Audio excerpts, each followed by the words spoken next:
warahmatullahi wabarakatuh. Selamat malam, salam sejahtera untuk kita semuanya. Salam, Om Swastiastu, Namo Buddhaya, salam kebajikan.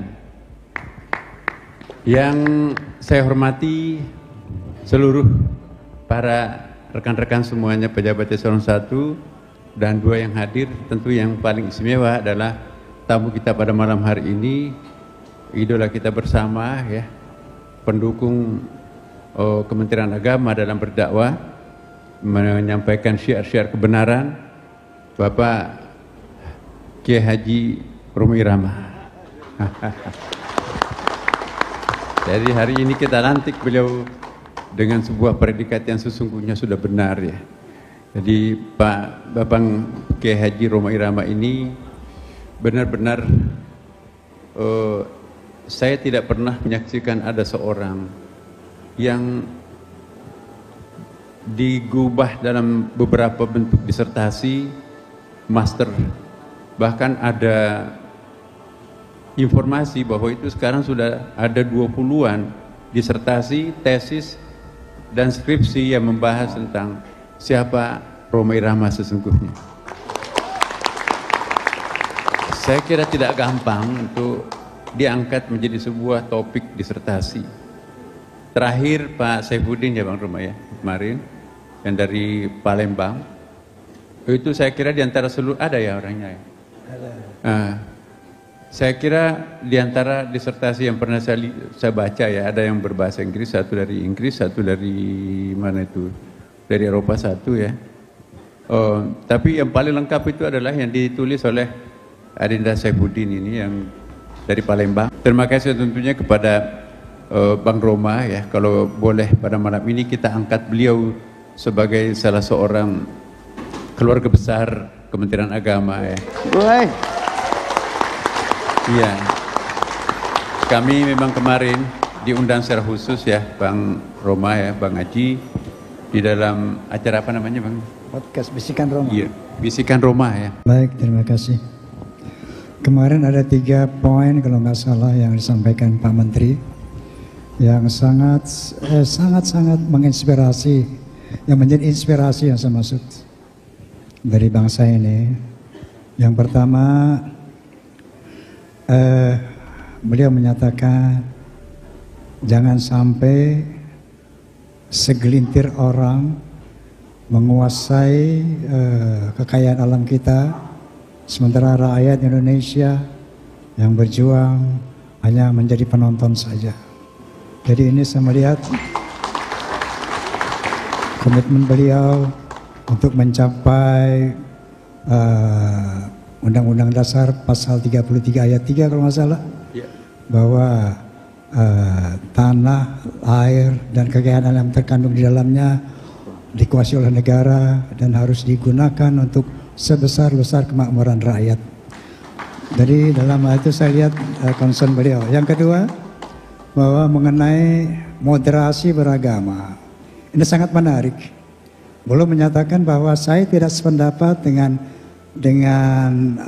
istilah moderasi beragama, karena semua agama itu sudah baku dari Tuhan Yang Maha Esa, tidak bisa didemoderasi. Jadi yang benar kata beliau adalah kerukunan antar umat beragama. Ini satu poin yang luar biasa, bahwa memang agama tidak bisa dimoderasi. Yang harus dilaksanakan adalah bagaimana di dalam perbedaan-perbedaan yang ada ini kita bisa menjadi rukun sebagai bangsa Indonesia, sebagai umat manusia. Karena semua agama memiliki truth claim masing-masing. Semua agama memiliki truth claim, oleh karena itu tidak mungkin menciptakan kerukunan agama. Yang mungkin adalah kerukunan antar umat beragama. Yang ketiga, beliau sangat bijak ketika ada masalah-masalah di kalangan umat, maka diserahkanlah kepada pemimpin-pemimpin umat itu sendiri. Pemerintah hanya bersikap merealisasikan apa yang menjadi fatwa daripada pimpinan-pimpinan umat itu. Terima kasih sekali Pak Menteri. Saya yakin ini akan mencerahkan bangsa Indonesia dan umat Islam khususnya dan umat beragama pada umumnya. Terima kasih Pak. Ya, jadi moderasi isinya adalah kerukunan.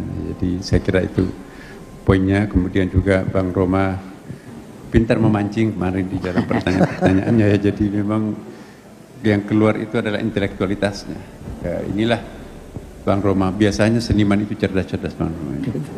Ya, jadi insya Allah baik Bapak Ibu sekalian. Dengan demikian kita ucapkan sekali lagi tepuk tangan kepada Bang Haji. Ya. Tentu kita juga mengapresiasi kepada para seniman muda kita di sini. Jadilah seniman-seniman seperti Bang Roma ya, yang mampu memberikan pencerahan, penceriaan kepada warga umat masyarakat bangsa Indonesia. Dan terakhir sekali kami ingin mengajak kepada kita semuanya, mari kita betul-betul membiasakan diri hidup di tengah perbedaan tanpa menimbulkan ketegangan satu sama lain. Jadi bukan yang bukan kita akan menyatukan sebetulnya. Kalau pendapat saya bukan bagaimana menyatukan, tetapi bagaimana membiasakan diri kita itu hidup di tengah perbedaan tanpa ada ketegangan satu sama lain, tapi yang ada adalah kedamaian. Nah, itulah saya kira substansi umat beragama. Iya. Izin Pak Menteri. Ya. Pak Menteri kemarin juga menyatakan bahwa kenapa? Karena perbedaan itu sunatullah. Ya. Allah lah yang menciptakan perbedaan-perbedaan itu sehingga tidak layak kita kalau mengapa tidak setuju tentang perbedaan itu. Jadi demikian Pak Menteri kemarin menyatakan bahwa perbedaan adalah sunatullah yang harus kita hargai, kita hormati. Iya.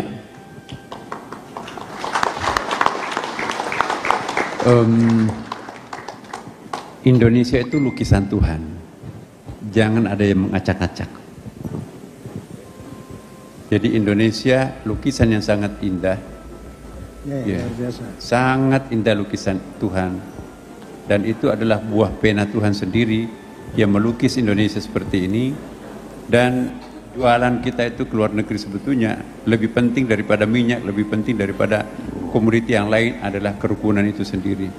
Dan itu juga diakui oleh Presiden bahwa tanpa kerukunan kita nggak mungkin ada kebanggaan apapun. Dan inilah teman-teman, mari kita mendukung apa yang digagas oleh Bapak Presiden kita. Pertama tadi yang disampaikan itu bukan kata-kata Bang Roma, tapi spirit yang disampaikan oleh Pak Prabowo bahwa tidak boleh segelintir bangsa Indonesia menguasai mayoritas kekayaan alam ini. Itu tidak adil. Dan Undang-Undang Dasar kita dengan Bang Roma tadi ya. Karena itu Kementerian Agama ini akan memberikan dukungan spiritual kepada gagasan Bapak Presiden. Artinya gini, mestinya jembatan itu berlaku untuk 50 tahun targetnya. Tapi kalau moralitasnya itu kropos, maka itu 1 tahun sudah roboh, bahkan belum diresmikan sudah hancur. Kenapa? Di situ tidak ada spiritualitasnya. Semua bangunan monumental itu 7 keajaiban dunia itu dibangun di atas landasan spiritualitas. Piramida di Mesir itu spiritualitas monofisit. Ya, Ka'bah di Mekah, Borobudur di Indonesia, kemudian Menara Miring di Italia, kemudian juga benteng di Cina, ya. Kemudian juga semua bangunan monumental itu adalah karya-karya spiritual. Kalau Bapak pernah melihat Ibu lukisan-lukisan di Roma, ya, tempatnya Paus itu sangat menakjubkan.